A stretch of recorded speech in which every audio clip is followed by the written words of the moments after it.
El sobreendeudamiento que afecta a miles de uruguayos se ha instalado en la agenda pública. Ustedes saben, Cabildo Abierto ya alcanzó la cantidad de firmas necesaria para plebiscitar su reforma constitucional que, entre otras cosas, limita las tasas de interés de los créditos personales, pero sigue recolectando apoyo. Quiere tener la certeza de que la consulta popular pueda realizarse simultáneamente con las elecciones departamentales del año que viene. En paralelo, desde la academia surgen propuestas alternativas. El viernes pasado, el Centro de Reflexión Ágora organizó una conferencia sobre endeudamiento y pobreza en Uruguay. Y en esa actividad, que tuvo lugar en la Facultad de Ciencias Sociales de la Universidad de la República, se presentó una investigación sobre el endeudamiento por préstamos al consumo, realizada por los economistas Graciela San Román, Lucía Bertoletti y Fernando Borrás. Este trabajo echa más luz sobre este problema. Por ejemplo, fíjense este dato, informa que 122.000 personas tenían el año pasado una deuda vigente menor a 8.000 pesos. Un monto relativamente bajo que les provoca, sin embargo, problemas, ¿no? Problemas graves en el acceso al crédito. Además, y aquí está quizás lo más interesante, los autores proponen políticas y medidas para contener este flagelo que no estaban en el debate hasta ahora. Vamos a profundizar entonces en este estudio. Estamos con dos de sus autoras, la economista Graciela San Román. Buen día, Graciela. Buenos días. Y Muchas gracias por la invitación. Y su colega, la economista también, Lucía Bertoletti. Buen día, Lucía. Buen día, muchas gracias. A ver, empecemos por alguna pregunta general. El estudio hace foco en el endeudamiento de la población vulnerable, en manera específica en aquellos deudores en cesación de pagos, o sea, con más de 90 días de atraso. ¿Por qué? ¿Por qué el foco lo ponen ahí? Bien, todo esto comenzó cuando conseguimos finalmente contar con muy buenos datos desde el Banco Central sobre el endeudamiento de las personas. Y era una preocupación ver cuál era la situación de las personas en situación de vulnerabilidad en este segmento del mercado de crédito, porque teníamos como señales de que estaba habiendo problemas serios, ¿no? De que había problemas generalizados. Y bueno, entonces ahí en conversación también con personas del Ministerio de Desarrollo Social, conseguimos que el Banco Central y el Ministerio de Desarrollo Social se pusieran de acuerdo de manera de poder cruzar los datos e identificar a las personas que estaban recibiendo subsidios, ya sea por AFAM o por la tarjeta Uruguay Social, y ver cuál era la situación de endeudamiento de esas personas.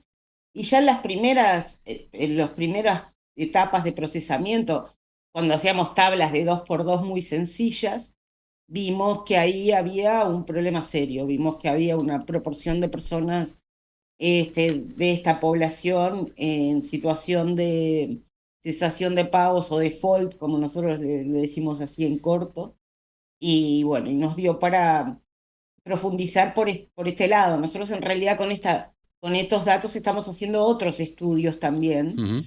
pero además, bueno, evidentemente ya este tema de la cantidad de personas que están en el clearing, como le decimos aquí, que es una cantidad que es realmente alarmante, nos hizo poner el foco en esto también. Uh-huh.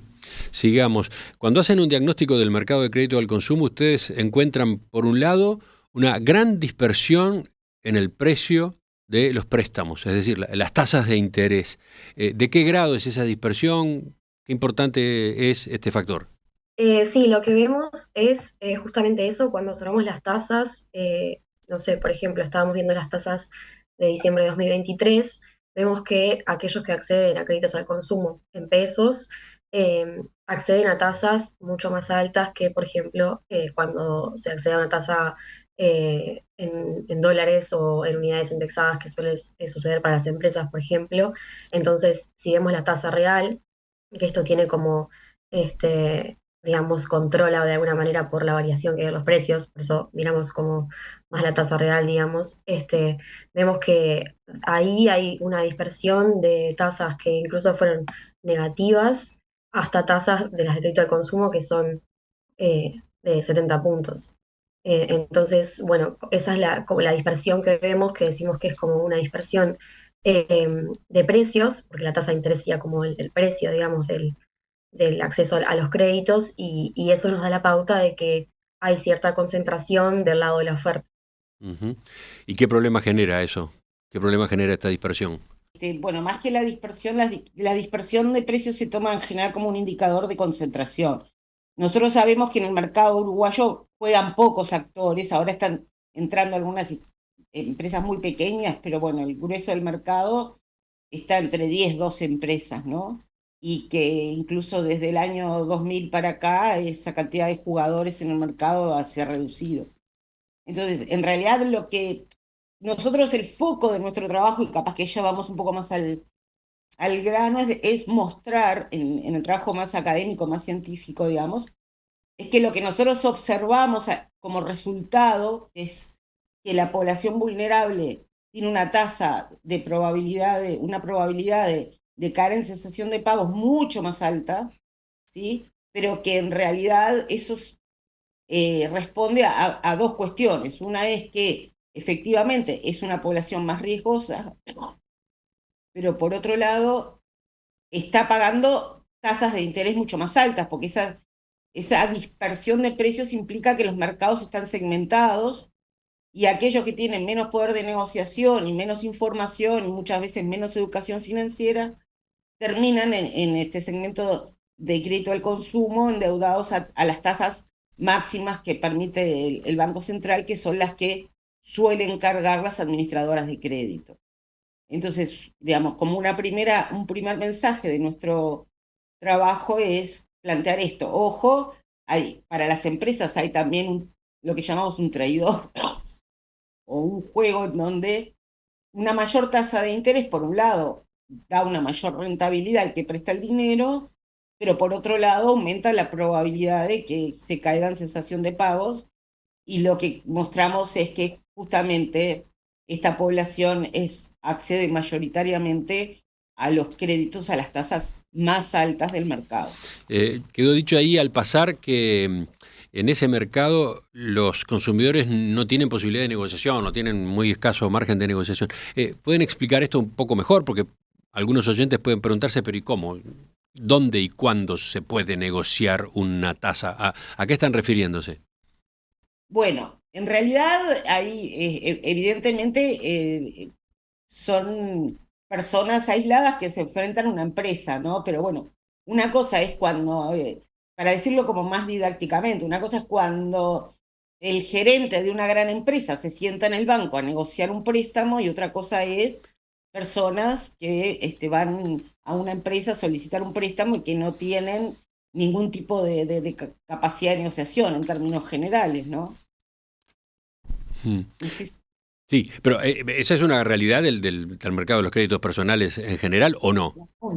Sí, en el mundo sí. Lo que pasa que, bueno, en algunos lugares hay como más competencia por los créditos al consumo. Y bueno, en Uruguay eso no lo vemos, y en realidad hay una cuestión ahí que nosotros no podemos afirmar contundentemente porque no nos han dado acceso del Banco Central a las tasas promedio por institución, y tampoco a la variación de las tasas dentro de las instituciones. Un poco hay una conjetura que nosotros la chequeamos con gente de la industria, digamos, con gente de las empresas, que es que en realidad las empresas utilizan estos procedimientos de credit scoring que en el mundo se suelen utilizar para ajustar más la tasa de interés al riesgo efectivo de la persona, como que se utilizan más bien para tomar la decisión de si dar el préstamo o no, pero no para fijar el precio del préstamo. Es decir, que el precio del préstamo se fija para todas las personas de forma igual, digamos, en este segmento de crédito al consumo, ¿no? Volvamos a los números, incluso a estos que ya de algún modo quedaron presentados antes. Según el estudio, A diciembre de 2023, a diciembre pasado, estaban en situación de default, o sea, con más de 90 días de atraso, 801.764 personas. ¿Cuán grave es la situación de esas personas? Bueno, ahí vemos 800.000 personas, que es un porcentaje no menor de las personas que están que tienen alguna deuda, que están en los datos que vemos del Banco Central. Y en ese caso, en esas 800.000 personas, hay distintos tipos de deuda. Hay deudas que fueron tomadas por montos más grandes, otras más bajos. Todas ellas, sí, como decías, están con más de 90 días de atrasos en el pago de alguna de sus deudas. Eh, y algo particular que ya comentabas antes, pero que vemos de esta población, es que hay 122.000 personas eh, que están en esa situación de default, de deudas impagas, y que tuvieron una deuda menor a 8.000 pesos a precios de diciembre de 2023. O sea, en el momento que fueron a contraer esa deuda, era de 8.000 pesos uruguayos. Y esa gente, al día de hoy, a diciembre de 2023, están en esa situación. O sea, el señalamiento es que por una deuda chica, entre comillas, ¿no? Una deuda de bajo monto, al haber incumplido, estas personas quedan en el clearing, quedan con todas las complicaciones que implica ingresar en esa categoría de deudor incumplidor, ¿no? Por ejemplo, la imposibilidad de acceder a otros créditos, a otros créditos. Exacto, o sea, tienen la peor calificación en la central de riesgo, y eso hace que, por ejemplo, no puedan volver a acceder a otro crédito.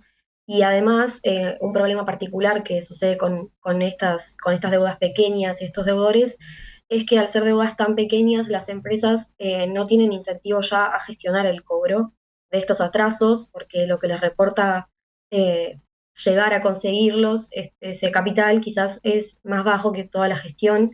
Entonces, sucede esta problemática, que es: esta gente sigue con esa condición, pero quizás incluso hay empresas que ya no lo están gestionando, o los pasaron a esta categoría que se llama de castigados, que es que incluso eh, no los reflejan en sus balances. Y hablando de esto también, ¿Y eso qué implica? A ver, nosotras... ¿por qué ustedes lo están subrayando? ¿Eso qué implica para la persona, para las personas? Claro, eso implica bueno, al no estar gestionando esa deuda, las personas, a veces, muchas veces hay personas que no saben que tienen esa calificación, y bueno, no la gestionan, y esta gente sigue sin pagar y sigue con contabilizándose los atrasos y los intereses, y se vuelve un ciclo en el que probablemente la gente no cancele esta deuda y siga con esta cuestión de tener mala calificación y de no acceder a algunas cosas, de estar en el clearing. Sí, a La- mí me gustaría también sí, Graciela, enfatizar, sí, adelante. enfatizar ¿se escucha bien? Sí, sí. Enfatizar que una de las consecuencias de estar en esta situación de clearing es no poder acceder a garantías de alquiler. Que a mí me parece que es la consecuencia que a mí por lo menos me preocupa más, porque bueno, que no se pueda acceder a créditos, que no se, de la medida que no pudieron pagar anteriormente, a mí me parece que eso pasa en todas partes del mundo, ¿no? Como que la gente que tiene un mal récord en su historia de crédito, le cuesta acceder a crédito en el futuro. Pero aquí estamos hablando de cuestiones de consecuencias de que no pueden comprar un teléfono, pero sobre todo que no pueden contratar obtener una garantía de alquiler. A mí, digamos, honestamente me resulta como muy fuerte eso, una cosa que está consagrada en la Constitución, que es el derecho a la vivienda, y hay personas que por una deuda de menos de 8.000 pesos están en esa situación. Mm. Entonces, esa es una que creo que no quedó en la presentación. Sí, estaba más o menos mencionado, pero quería un poco enfatizar eso. A su vez, esta cantidad de personas, ¿no? Por ejemplo, 122.330 con deuda vigente menor a 8.000 pesos, ¿cómo se cruza con la población elegible para programas del MIDES, del Ministerio de Desarrollo Social, esa población vulnerable? Lucía, ¿vas tú? Sí, bueno, también dentro de la población que está con calificación, o sea, que está en una situación de default de más de 90 días de atraso, hay personas vulnerables, obviamente, y también dentro de esta población que tiene deudas bajas.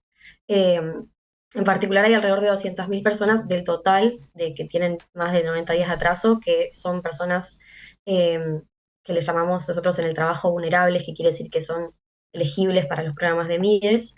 O sea, Eh, la cuarta parte, digamos, la cuarta parte a grandes rasgos de las personas que estaban en default a fines del año pasado, esas están en situación de vulnerabilidad a su vez. Exacto. Y además, otra cosa que observamos es que en todo el periodo que tenemos de datos, que es de 2014 hasta 2023, alrededor de un 80% de las personas que están en situación de vulnerabilidad tuvieron alguna vez un atraso de más de 90 días.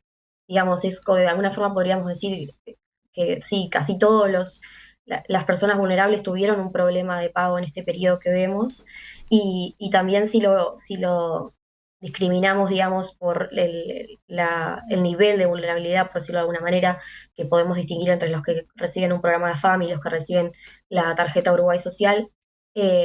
Vemos también como números de que un 70% de estas personas que reciben la tarjeta Uruguay Social eh, a diciembre de 2023 tienen deudas en esta categoría de impago, incluso más también en la categoría de castigados, que es esa que decía que es ya mucho más días de atrasos en los que incluso las instituciones financieras ya no lo están como considerando.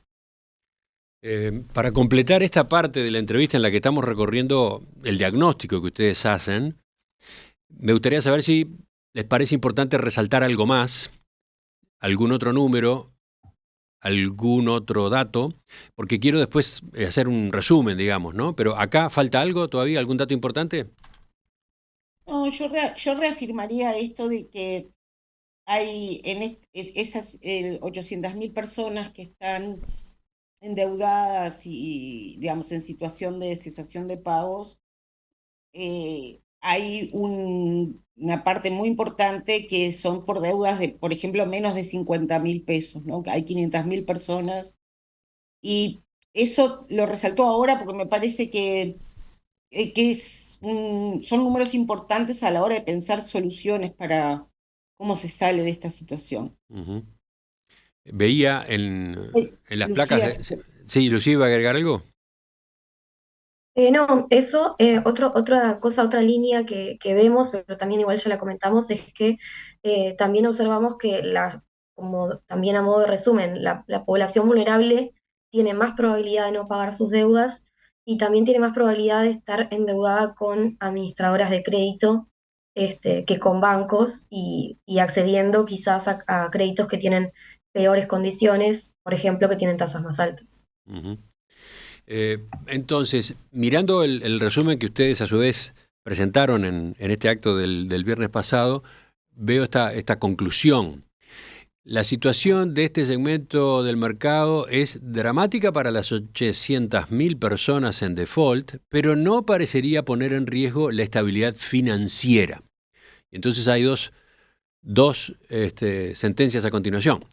La suma de las deudas de los deudores en default representa 13,8% de la cartera total de créditos al consumo del sistema financiero.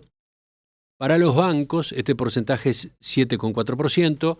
Para las administradoras de crédito es 32,2%. ¿Pueden ustedes explicar, desarrollar un poco más este resumen? Graciela. bien.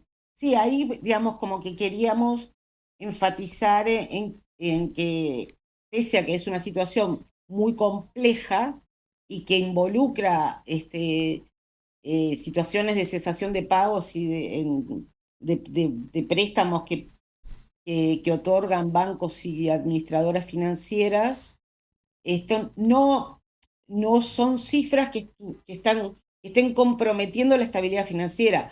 No estamos hablando de un sistema financiero que necesita ser rescatado. Este, y por otro lado, también en función de lo que hablamos, los bancos tienen una tasa mucho más baja que las administradoras de crédito, porque en cierta medida las administradoras de crédito le prestan a población más riesgosa, pero cargan tasas de interés mucho más altas. De hecho, en nuestro trabajo más, digamos, en el trabajo científico que hacemos, proponemos un modelo en donde queda claro, digamos, en donde lo que se plantea es que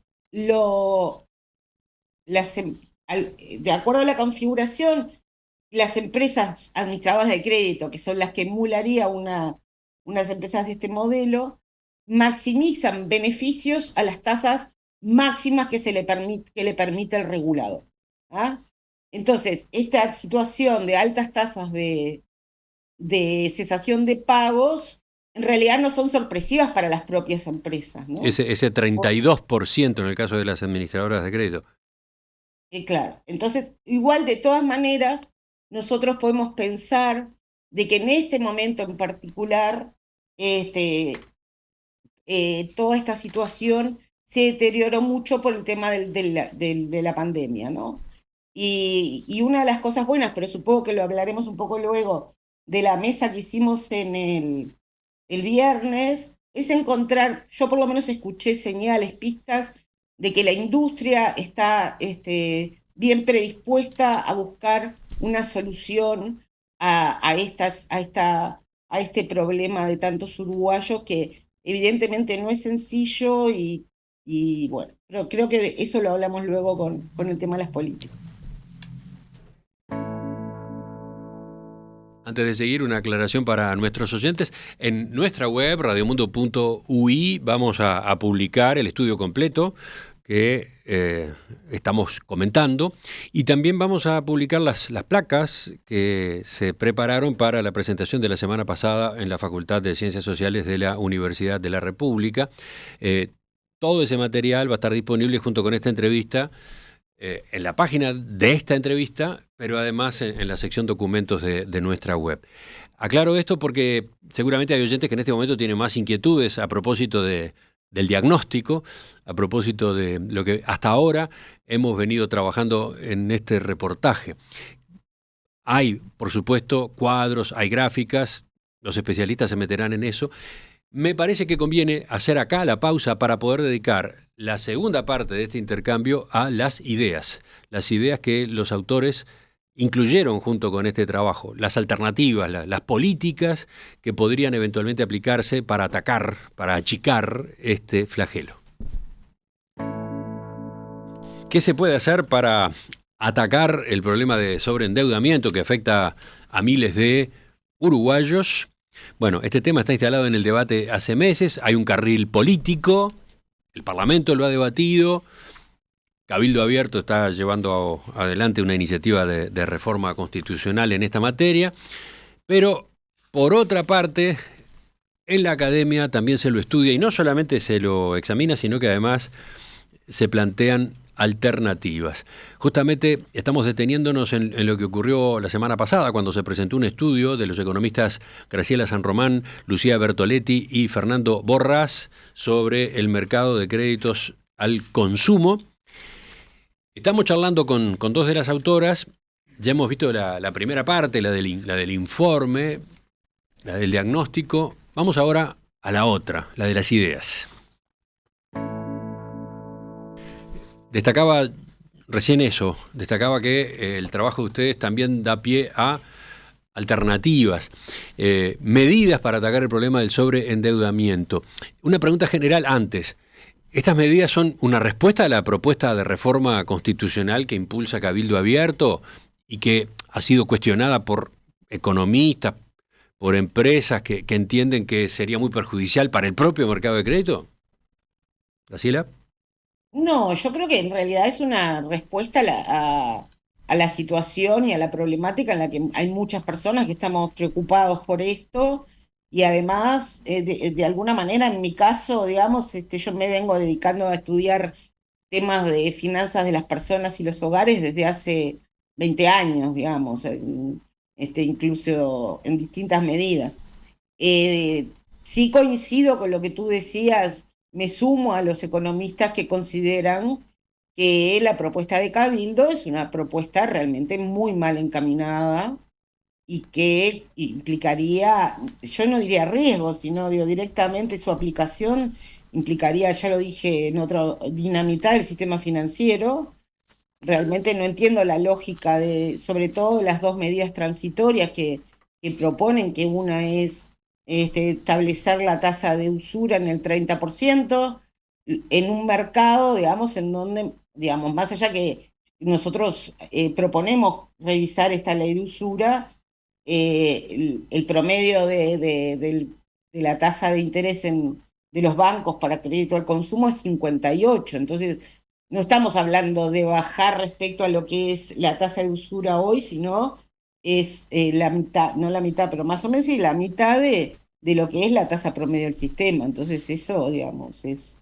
Y después lo otro es que generaría una distorsión muy fuerte entre los contratos de préstamos entre privados, y eso generaría problemas legales sin... O sea, bueno, en realidad compartimos con la gente de Cabildo Abierto la preocupación por este tema, pero discrepó radicalmente con lo que ellos proponen. Ujú. Bueno, en este terreno, el de las alternativas, ustedes van en varios capítulos, ¿no? Distinto tipo de medidas.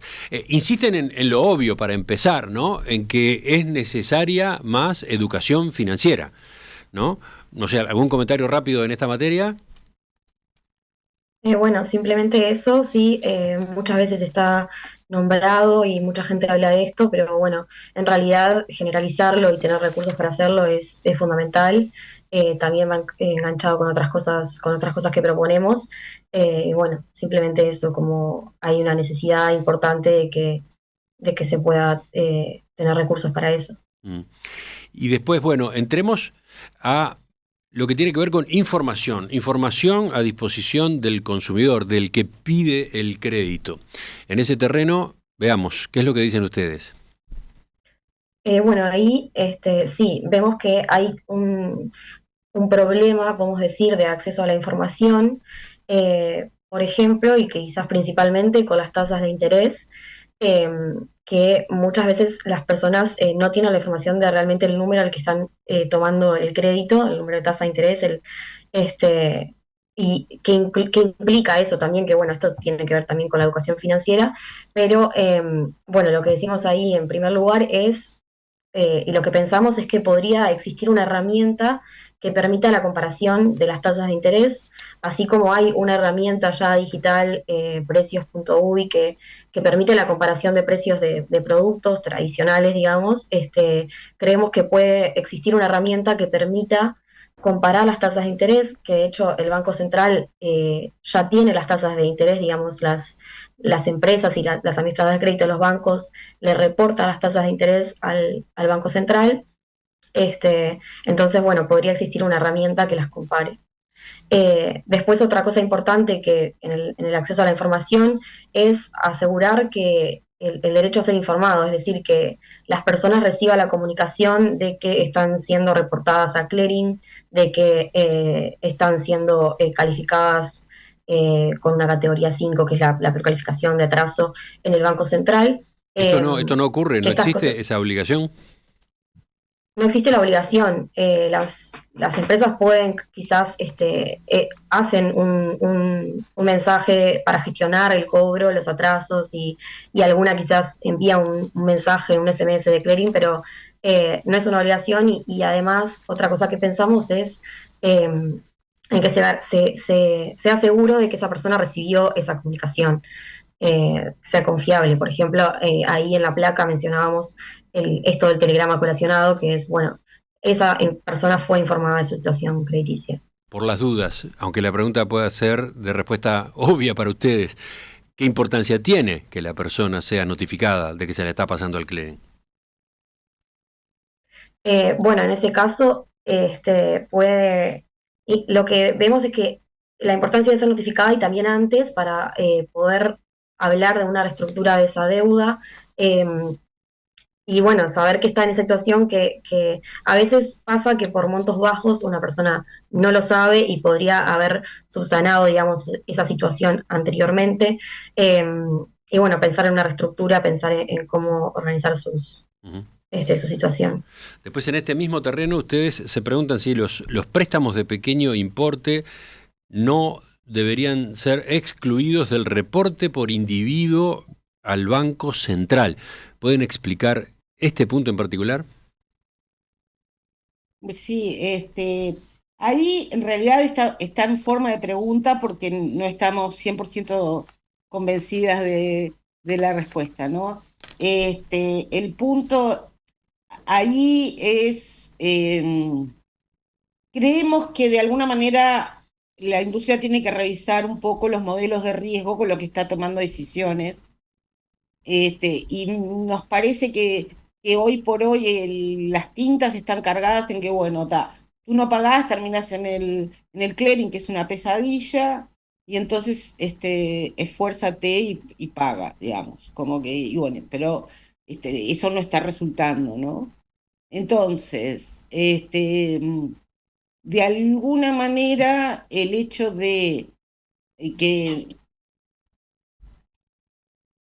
eh, que haya, digamos, este problema de los créditos chicos es justamente eso. Las empresas no tienen ningún incentivo a asegurarse el cobro. Obviamente las empresas quieren recuperar los préstamos que hicieron, pero muchas veces, a veces son tarjetas de crédito que el primer año se la obtienen gratis, pero automáticamente pasa a cobrarse al año siguiente y la persona muchas veces ni siquiera sabe. Conocemos muchas historias de estas, ¿no? Entonces, de alguna manera, el tema es buscar incentivos de alguna forma para que no vuelva a pasar esto de que decenas y cientos de miles de personas terminen en una situación tan dramática como es estar en el clearing por deudas que son de muy bajo importe, ¿no? Entonces decir, bueno, por deuda de bajo importe no se va a enviar a la gente al clearing, digamos, sería un poco ese mensaje. Mm. Evidentemente no estamos 100% porque creemos que está bien que haya un sistema de información en donde aquellos que tienen un buen historial de pago accedan a mejores créditos, etcétera, etcétera. Pero bueno, esas son cuestiones que nos tiramos arriba de la mesa y como para generar debate e ir mejorándolas, ¿no?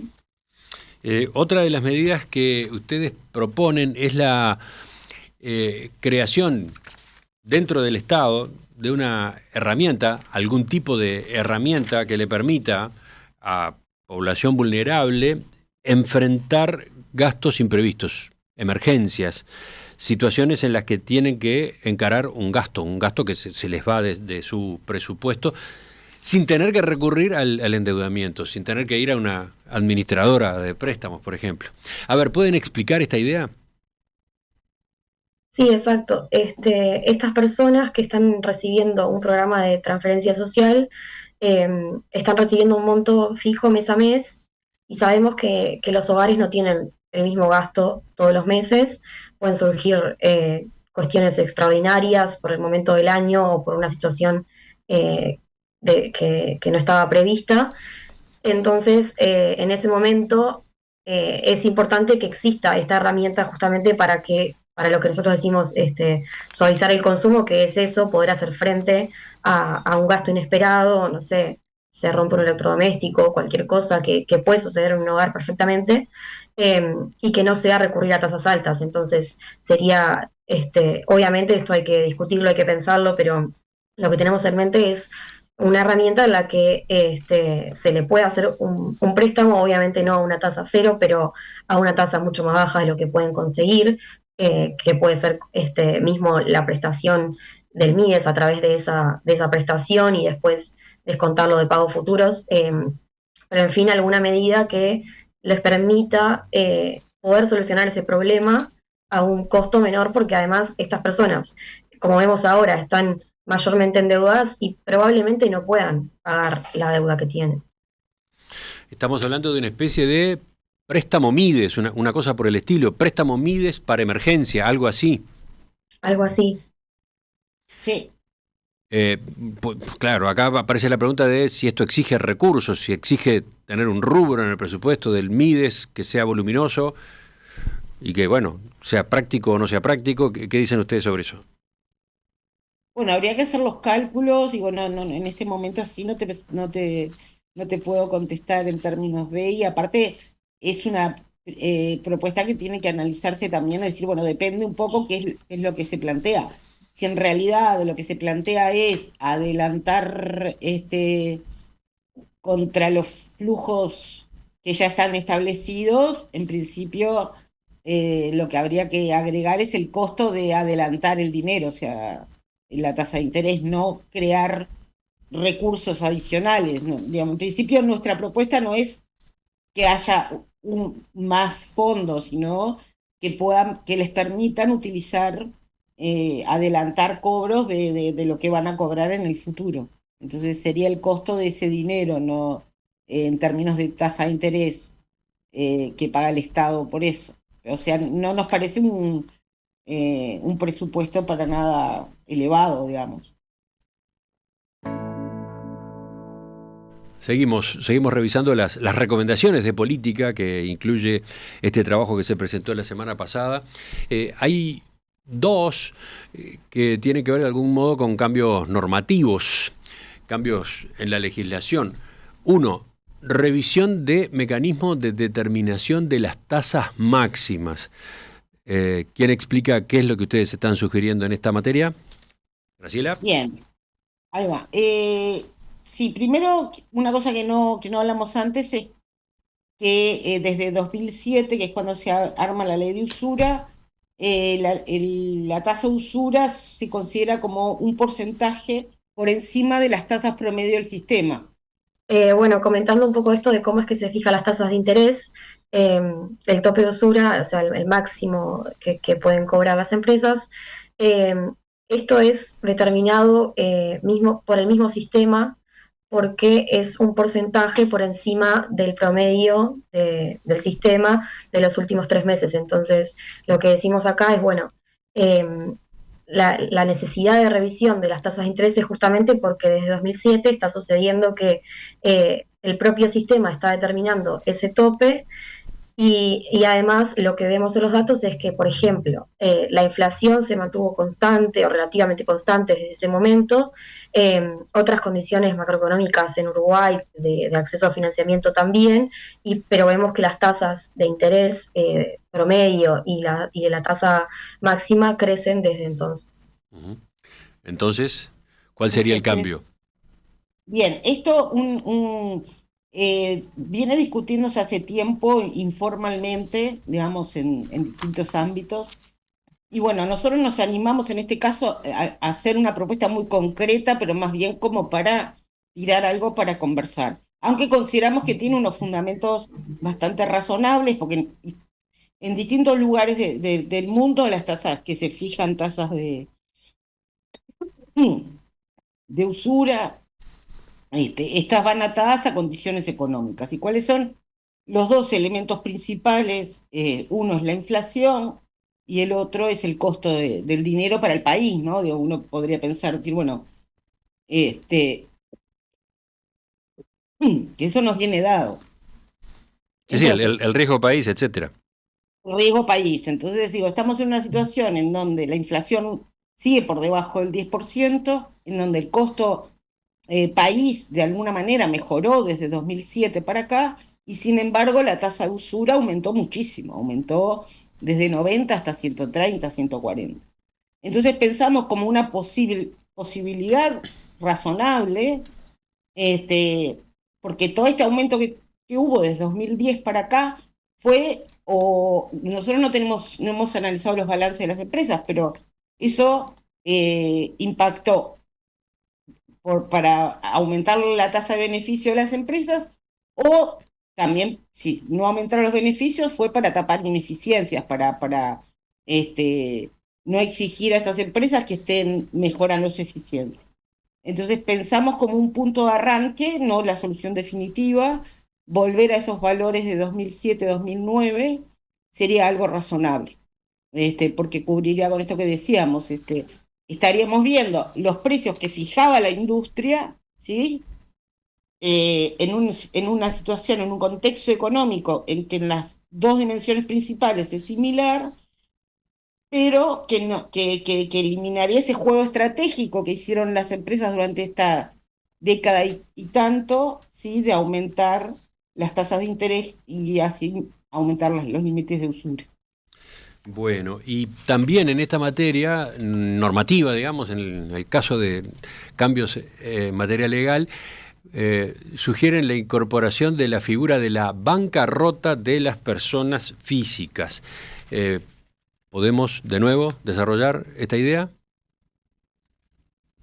Esto, digamos, de alguna manera quiere poner, como tú sabes, se están discutiendo leyes, aunque ninguna, digamos, seguramente la que se apruebe, cuando se apruebe, va a ser una que no sean las que están, pero ninguna de las propuestas de ley incluye discutir si vale la pena o no introducir la posibilidad de la bancarrota de las personas físicas, cuestión que es común en Estados Unidos y en Europa, digamos, son leyes que existen. Para hacerla breve, porque creo que ya, básicamente la diferencia implica que una persona puede presentarse a solicitar su bancarrota. Ahí, como en el caso de las empresas, se va contra los activos de esa persona, digamos, los acreedores pueden ir contra los activos de esa persona. Si la persona no tiene activos, los acreedores no cobran y la persona no paga, ¿sí? Y bueno, es como le llaman también ley de segunda oportunidad. Pero a mí me parece que, O sea, en Uruguay ese mecanismo existe para empresas, ¿no? La ley de concursos, etcétera, no existe para personas. Ustedes están proponiendo introducir esta sí, posibilidad. igual me gustaría dejar claro que yo creo que esta no va a ser una solución para los 800.000, porque la bancarrota es un proceso caso a caso que pasa por instancias judiciales, ¿no? Sí, sí, esa, Entonces, esa era la pregunta que venía a continuación. Si es viable pensar en que se aplique la bancarrota personal en este panorama en el que tenemos una cantidad tan grande de personas en situación de default, ¿no? no, evidentemente las soluciones caso a caso no van a sacar, digamos, no van a resolver esta situación que vive hoy el sistema financiero en Uruguay. Ujú. Entonces, es en todo caso una reforma a estudiar, pero para el mediano plazo, no para la coyuntura, no para el problema que hoy está planteado. Exacto. Eh, Para eh, lo que está planteado, yo creo que como te decía hace un rato, nosotros ahí lo que proponemos eh, es crear una mesa de trabajo entre el Banco Central y los bancos y las administradoras de crédito, incluso quizás también con el MIDES, ¿no? Participando en la medida en que... Y bueno, me parece que eh, debería haber como un perdón de deudas a decenas de miles de personas, sobre todo en esos casos en donde los créditos fueron por bajos importes, pero bueno, esa es, que representa muy poco de la cartera de los bancos. Para hacerte una idea, no sé, según nuestras cuentas, el, los 122.000 deudores en el clearing con menor deuda, son 122.000 y representan el 0,06% de la cartera de créditos al consumo de todo el sistema. Estamos hablando de mucha gente y poco peso en las carteras de las empresas. Enseguida, después de esta pausa, completamos la entrevista con 2 o 3 preguntas más, incluso que han llegado desde la audiencia. Llegamos al final de la entrevista con las economistas Graciela San Román y Lucía Bertoletti. Estamos en las ideas, estamos en las propuestas.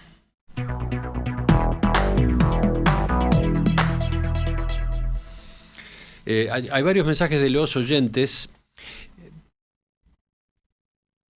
Por ejemplo, a propósito de la educación, ¿no? Consultan en uno de estos mensajes, el problema este que se ha generado de sobreendeudamiento, ¿no está asociado de algún modo al exceso de consumo? Entonces, además de educación financiera, ¿No sería necesaria educación en economía familiar? Bueno, ¿para qué tomar créditos? El para qué, no tanto el tipo de créditos, qué créditos, sino para qué tomar créditos. Bueno, alto costo de vida en Uruguay, etcétera. ¿Qué responden ustedes? Bien, el tema de la educación financiera es fundamental. En Uruguay se están empezando a se han empezado a hacer esfuerzos desde hace tiempo. El BCU Educa es un programa que planteó esto a lo largo del país. Ahora está planteado la educación financiera a nivel de secundaria. Nosotros, como una pata de extensión, estamos haciendo un programa de educación financiera para adolescentes. Y bueno, la educación financiera es justamente eh, la alfabetización financiera es para decir, bueno, ¿cuándo es conveniente endeudarme? Este, ¿Por qué es importante ahorrar? ¿Sí? Porque el crédito no es malo en sí mismo, al contrario, es un recurso bien importante que usamos para, como decía Lucía, suavizar consumo, para estar en situación mejor, digamos. Bien usado es un buen, es una buena alternativa en algunos momentos de la vida, ¿no?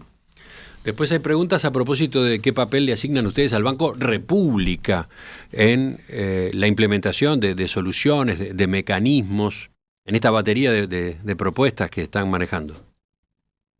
Bien, nosotros enfatizamos que nos parece que esta medida que planteamos de darle crédito a gente que esté recibiendo beneficios del MIDES, pensamos que no debe ser el BROW el que tenga que hacerse cargo de eso. Nos parece que el BROW es un banco y tiene que hacer su actividad este, como, eh, digamos, como banco. No nos parece apropiado exigirle al BROW que haga política social. Después, en cuanto a la idea que ustedes formulan de que haya en el MIDES un esquema de apoyo para cuando la persona que atiende el MIDES enfrenta una situación imprevista, dice el oyente Mario, incluso la propia institución podría hacer el pago de manera directa al proveedor para que el dinero no pasara por la cuenta del usuario. Podría hacerse algo bastante automático, bastante directo. ¿Qué dicen ustedes? A Bueno, mí me... eso Dale. sí. No, iba a decir, esa podría ser una alternativa como otras cosas que estamos pensando. Igualmente, yo creo que esto también viene como de alguna cosa que se habla también con con la tarjeta Uruguay Social, como el tema de esas personas recibir el dinero. eh, pero me parece en este caso que esa puede ser una alternativa, pero la alternativa es darle dinero también. Y obviamente lo que decíamos antes, que esto, lo ideal sería que vaya acompañado de educación financiera y que la persona se endeude o se haga de ese dinero para una necesidad realmente, pero bueno, con estos temas de educación financiera, que lo puedan saber de antemano, que puedan pedirlo cuando realmente lo necesitan, para qué usarlo, y eso, no sé, Graciela, qué vas a Sí, decir? yo creo que es importante lo que dice Lucía en términos de la educación financiera, en donde tienen que aprender a usar esa herramienta, ¿no? Yo, todo este tema de controlar a qué va, me parece, primero que es muy caro, digamos, generar un sistema en donde, y segundo que es como un poco asistencialista, ¿no? Creo que de alguna manera lo que tienen que estar claras son las reglas de juego por las cuales en qué condiciones se accedería a ese crédito y sobre todo que la gente aprendiera de que eso implica que después se le van a descontar las cuotas y va a tener... Mm. Pero bueno, pienso que más por el lado de la educación financiera y de informar muy bien a las personas de esto que derecho a qué les daría y a qué costo, que por estar controlando cuál es el destino exacto, digamos, sí que de repente se puede hacer una solicitud fundamentando en qué se va a gastar, Mm. pero hacer control sobre eso me parece caro no conveniente. Esta idea que ustedes presentaron y que ya quedó comentada en la parte anterior, una mesa de trabajo entre Banco Central, bancos y administradoras de crédito para buscar solución en esta materia, ¿prendió? ¿Es viable? ¿Ustedes saben que puede darse? Bueno, había algunos representantes de la industria y los vi predispuestos, pero no he tenido nuevos contactos con ellos. Ujú. Pero pienso yo creo que no, veo como posible que sí, que les resulte de interés. Creo que a todo el país le resulta de interés buscar soluciones a este problema, ¿no? ¿Y en el sistema político han tenido también repercusión? Eh, la verdad es que hablamos con estas personas de Ágora que nos invitaron a armar la mesa redonda, pero no hemos hecho así, no hemos buscado a políticos para hablar de esto. Quizás deberíamos, o ellos, este, es, Bueno, quiero agradecerles a quienes nos han acompañado esta mañana, Lucía Bertoletti y Graciela San Román, economistas, autoras junto con Fernando Borrás de este documento de trabajo, Deuda por consumo y pobreza, la brecha de riesgo de impago. Creo que aporta, enriquece la discusión. Volveremos sobre el tema en cualquier momento, si les parece. muy bien. Muchas Muchas gracias gracias. por escucharnos y bueno, ya los que nos estuvieron escuchando, muchas gracias por la paciencia. Hasta pronto.